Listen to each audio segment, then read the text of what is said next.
नमस्कार दोस्तों, मैं ओम प्रकाश प्रजापति। आज हम आपको लेकर चलते हैं रोहिणी के दिल्ली में। रोहिणी दिल्ली में सनातन रक्षक दल ने अपने स्थापना दिवस के अवसर पर एक भव्य आयोजन का कार्यक्रम किया, जिसमें हिंदू के प्रचार प्रसार और हिंदू एकता को बढ़ावा देने पर विशेष ध्यान केंद्रित किया। इस आयोजन में सैकड़ों की संख्या में हिंदू समुदाय के लोग शामिल हुए, जिन्होंने देश की सांस्कृतिक धरोहर और सनातन धर्म के प्रति अपनी प्रतिबद्धता को व्यक्त किया। कार्यक्रम का मुख्य उद्देश्य हिंदू समाज के भीतर एकता और अखंडता को बढ़ावा देना था। साथ ही इस अवसर पर हिंदुओं को उनके प्राचीन गौरव और पराक्रम की याद दिलाने के लिए विशेष रूप से प्रयास किए गए। आयोजकों ने हिंदू समाज के गौरवमय इतिहास और महान पराक्रम को सम्मानित करने का संकल्प लिया। इस विशेष दिन के मौके पर हिंदू एकता और संगठन को प्रोत्साहित करने के लिए 500 लाठियों का वितरण किया गया, जो प्रतीकात्मक रूप से हिंदू समाज की ताकत और एकजुटता का प्रतीक बनी।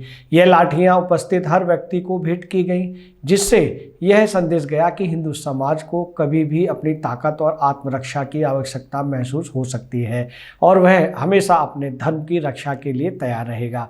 इस महत्वपूर्ण आयोजन में कई प्रतिष्ठित व्यक्ति उपस्थित रहे, जिनमें प्रमुख रूप से राष्ट्रीय कवि संगम के अध्यक्ष श्री जगदीश मित्तल, सनातन महासंघ के संस्थापक श्री गौतम खट्टर तथा अन्य प्रमुख पदाधिकारी जैसे पंडित नमन, अमित गोयल, नवीन सक्सेना, राजीव जाखड़, जितेंद्र अग्रवाल और अरुण पंसारी शामिल रहे। इन सभी ने अपने संबोधनों में हिंदू समाज की एकता और शक्ति को महत्व दिया और हिंदुत्व को उत्थान के लिए लगातार काम करने की आवश्यकता को रेखांकित किया। हिंदू धर्म और संस्कृति को संरक्षण देने के उद्देश्य से इस आयोजन का आयोजन किया गया। एकजुट होकर हिंदू समाज के अंदर भाईचारे और सहयोग को बढ़ावा देने की आवश्यकता पर जोर दिया। हिंदू समाज के ऐतिहासिक संघर्षों, वीरता और बलिदान को याद करते हुए उन्हें प्रेरित किया गया कि वे अपने गौरवपूर्ण इतिहास से प्रेरणा लें और अपने धर्म की रक्षा के लिए तत्पर रहें। कार्यक्रम के अंत में सभी उपस्थित लोगों ने मिलकर यह संकल्प लिया कि वे अपने समाज के उत्थान और हिंदुत्व के प्रचार प्रसार में सक्रिय रूप से भाग लेंगे। इस आयोजन में हिंदू समाज में एक नई जागरूकता और उत्साह का संचार किया गया और भविष्य में इसी तरह के कार्यक्रमों के आयोजन का वादा भी किया। दोस्तों, ये जानकारी आपको कैसी लगी? हमें आपके भावपूर्ण कमेंट्स की आवश्यकता है और यदि आप इस संगठन से जुड़ना चाहते हैं तो इस वीडियो के कमेंट्स बॉक्स में अवश्य करें। नमस्कार। आज एक अभिनव कार्य यहाँ पर प्रारंभ हुआ है। मैं समझता हूँ यह वर्तमान समय की बेहद आवश्यकता का विषय है और इस कार्य के विस्तार से केवल इस संगठन नहीं, देश की, समाज की सुरक्षा जुड़ी हुई है। जो शायद जिन लोगों को करना चाहिए वो नहीं कर रहे, उनका दायित्व नमन जी ने अपने कंधों पर स्वीकार किया है और एक ऐसी यहाँ से ये जागृति शुरू हुई है। ये पूरे रोहिणी में नहीं, दिल्ली में और पूरे देश में इसका प्रसार होगा। महिलाओं की तरफ से मैं पूरी भूमिका निभाऊंगी। अगर आधी रात को भी रक्षा दल के लिए अगर कहते हैं मेरे को, तो मैं सबसे नंबर 1 पे ही आगे बढ़ के काम करूंगी, क्योंकि सनातन हमारा धर्म है और सनातन हमारी पूजा है।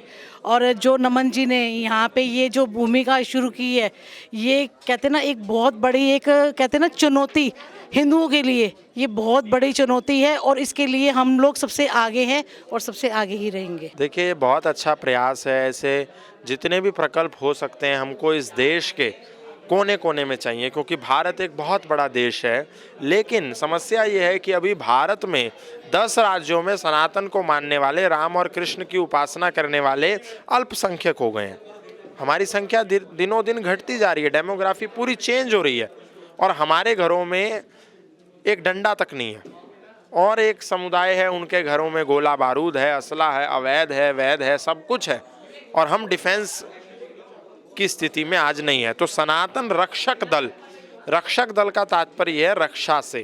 तो आदरणीय नमन जी ने जो ये पहल की है यहाँ पर दिल्ली में, रोहिणी में, ये पहल मैं समझता हूँ देश के हर सनातन धर्मी को, जो भी इस पहल को कर रहा है, उसके साथ तन, मन और धन जो भी उसके पास है, किसी के पास धन होता है, किसी के पास तन से बहुत एनर्जी से काम कर सकता है और कोई दूर से बैठ के मन से भी कर सकता है। तो जो जैसे कर सकता है वो उनका सहयोग करे, ऐसे और लोग तैयार हों। सनातन रक्षक दल रोहिणी का गठन किया है और हमारा उद्देश्य है हिंदू समाज को संगठित करना और हिंदू समाज के जो दिक्कतें हैं उसके लिए कार्य करना।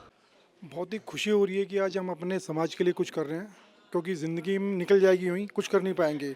पर एक बहुत ही अच्छा नमन जी ने काम किया है कि हिंदू समाज को इकट्ठा कर रहा। इसमें हम कोशिश करेंगे बच्चों से लेके, बूढ़ों से लेके, महिलाओं से लेके, जो अच्छा काम हो सकता है उनके लिए वो करेंगे।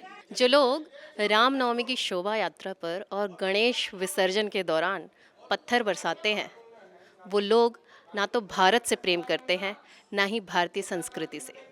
4 लाइनें सुना रही हूँ। जो भारत की जना बोले, आग लगे उस सीने में, देशभक्ति का जाम न छलके, मज़ा नहीं उस पीने में।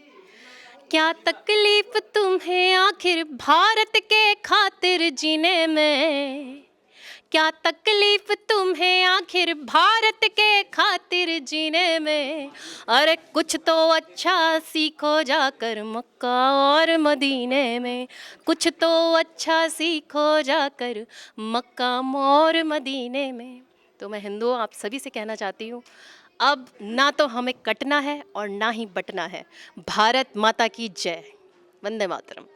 अगर आप ये वीडियो YouTube पर देख रहे हैं तो हमारे चैनल को सब्सक्राइब करें और बेल आइकन को दबाना ना भूलें। अगर आप Facebook पर ये वीडियो देख रहे हैं तो हमारे पेज को लाइक करें।